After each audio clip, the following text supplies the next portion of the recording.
Hi. In this video, I want to show you how to do Retrieval Augmented Generation or RAG with Firebase Genkit. In other words, how can we allow an LLM to work with data that it was not trained on and may not be able to reliably reproduce? So let's work through an example. So I went ahead and I asked Gemini to come up with a web framework, just to invent a web framework called Home.js. And, I gave it a couple of features that I expect from the framework. And I went ahead and generated, documentation, for this made up, framework. So it's done a pretty good job. I haven't tried really anything, but it doesn't matter. The point is that this is a completely made up framework that, no LLM is trained on. And, no LLM should be able to answer any questions about it or know about it at all. So if we go ahead and here we create a simple flow. So we define a QA flow that takes in a string, outputs a string, and just and takes the input is going to be the prompt that we're going to send to an LLM to Gemini 1.5 Flash and just return the response. I mean, we're just calling an LLM. That's all we're doing. And here in the configuration, you see that we're using Google AI and we have tracing enabled. So I'm going to go ahead and run Genkit start. So there it started, and we have our dev UI working, and we have the models and everything. And I'm going to go ahead and ask it, what is Home.js? And the response is kind of as expected, doesn't make sense. So because it really doesn't know, so it hallucinated something. And if we look at the trace, we're not providing any information, and and the answer is nonsensical. So I guess the most basic thing that we can do is when we're asking questions about a document is just give it the document, right? So, I mean, let's just go ahead and do that. So we can use a library called pdf-parse. So we'll also need to do work with the file system. So we're going to add that import. So we're going to go ahead and load the PDF. This is just read it from the file system. This is the PDF file name, and we're going to get the PDF text. And in the prompt, what I'm going to do, I'm going to say just inline the whole document. So this is going to be the PDF text, and then I'm going to, I don't know, just a couple of empty lines, and I'm going to say pass in the original prompt, right? So we're just saying this is the documentation, and this is the question. So, and now if we go ahead and run the same, what is Home.js, hopefully this will give us a more, so here it says Home.js is a lightweight JavaScript web framework designed, and here are all the key features, which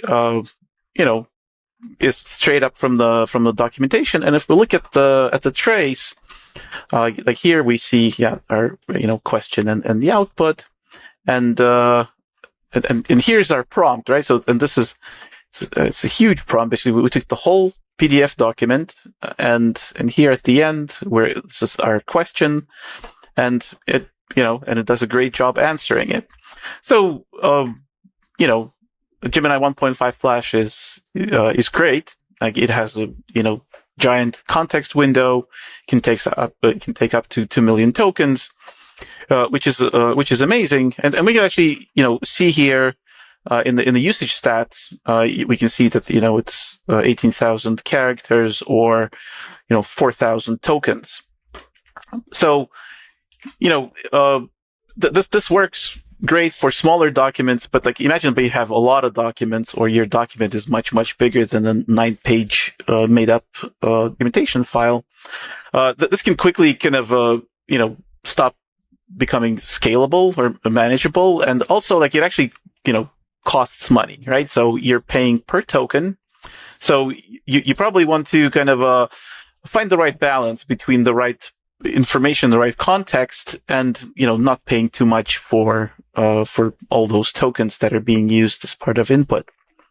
So one way to do this is to use a vector store. So, and with vector stores, we can take our document and split it up into chunks and index each chunk separately. So, and vector stores allow us to query chunks that are relevant to the question. So we'll go ahead and we'll use dev local vector store that is provided by the framework. So I'm just going to go ahead and add a few imports. So this is going to be our vector store configuration. So we're going to be using the text embedding gecko model for generating embeddings. And embeddings, you can think of them as just basic kind of a semantic clustering models, and they produce these vectors that are used for search by the vector stores. So so we have the vector store configured, and we need to create a couple of references to our store. So there's going to be facts. Actually, I don't know why facts, but whatever. So we'll create a separate flow here that we'll call index. So first of all, before we can query from the vector store, we need to add data to it. So, and we're calling it indexing. So we're not going to be taking any inputs or outputs in this case because we have a hard-coded file name. So we're going to go ahead and move the parsing of the PDF into our indexing flow. And we're going to, first of all, we need to, because it's a big document, we want to split it into chunks. So we're going to be using a chunking library called LLM chunk. So, and here, it takes a few parameters and you can play around with these. So find the most optimal. I just took some random values and they seem to work fine. But do always play around with these because it really matters. And then we're just going to call,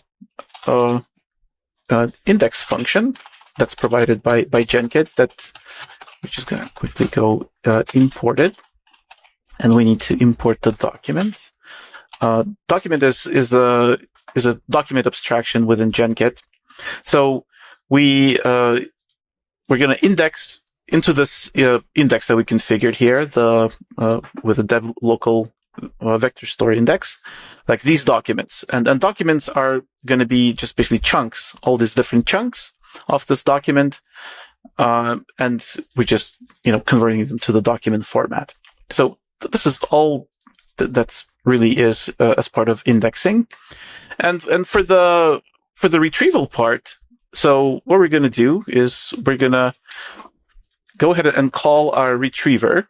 So there's a retrieve function provided by Genkit. So it takes in a retriever, so the one that we configured up here.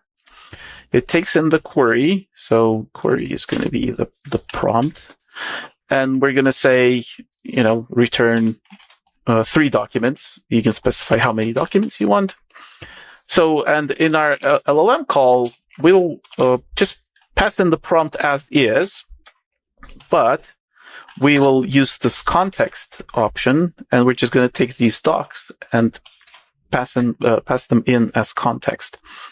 And that's really all there is. I believe while I was all typing that, it was rebuilding and restarting our code in the background. So we can go ahead and look at so first of all, we need to index our data. So we're just going to go ahead and run our index flow.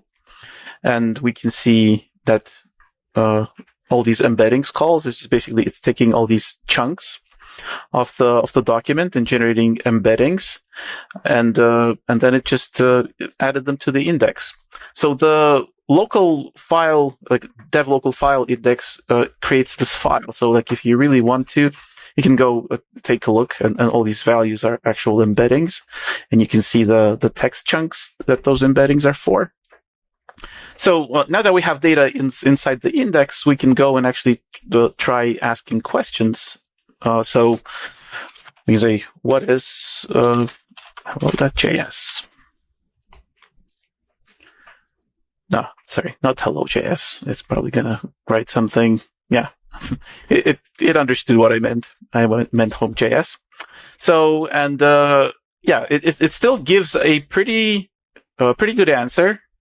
Right. So, but let's go inspect what's going on under the hood there. So, here we see as the first step, it calls this, the retriever from our dev local vector store from the facts. And this is the query that it makes. It takes what is hello.js, and it says return me 3 documents. And the documents that get returned are like, here's getting started. And some of these, there's an introduction, welcome to Home.js, and it really kind of relevant, documents here. And then they get passed into the prompt itself. So here's our question, and here are all the, relevant documents. So, and the model goes ahead and actually understands all of this and produces a relevant response. And if we look here at the usage stats quickly, we see that the number of input characters and input tokens here is much lower than when we were just passing in the whole document. So I believe it was input tokens was around 4,000 or something, and in this case it's 830. So significant reduction on the amount of tokens that we're that we're spending money on to produce these answers, and it's still generating relevant answers. So but this is kind of very naive retrieval. So we're just basically going to the vector store and just passing it to the model. But you can do more with this, and so one of the most common more like advanced retrieval techniques is like doing re-ranking, for example. And, it is relatively straightforward. So what you can do is use so here what we're going to go ahead and do is use Vertex re-ranking API. That's part of the Discovery Engine API. So we can well, for example, what we can do is instead of querying 3 documents, we can maybe, query 10, and then before we pass them to the LLM, we can run them through the re-ranker. So here we're calling the re-ranker, passing it the prompt, and in the context, instead of passing all 10, we're just going to, for example, take a slice of first 3 most relevant documents. So, and if we can just go ahead and run this again, let's keep asking it about hello.js. Hopefully it's still going to be producing. Okay, so yeah, it's a relevant response. And here we see, if we look at the output from the vector store, so we see now 10 documents, and then they're in this order. There's get started, and interactive user interface, and view. Yeah, this is actually different documents. So the re-ranker picked better documents and moved them up to the top. So yeah, and this is because these are using standard document format. It's easy to build libraries and pass these things around, and with common retriever interface, you can build more abstract and better retrievers. So yeah, this is Retrieval Augmented Generation with Firebase Genkit. Thanks.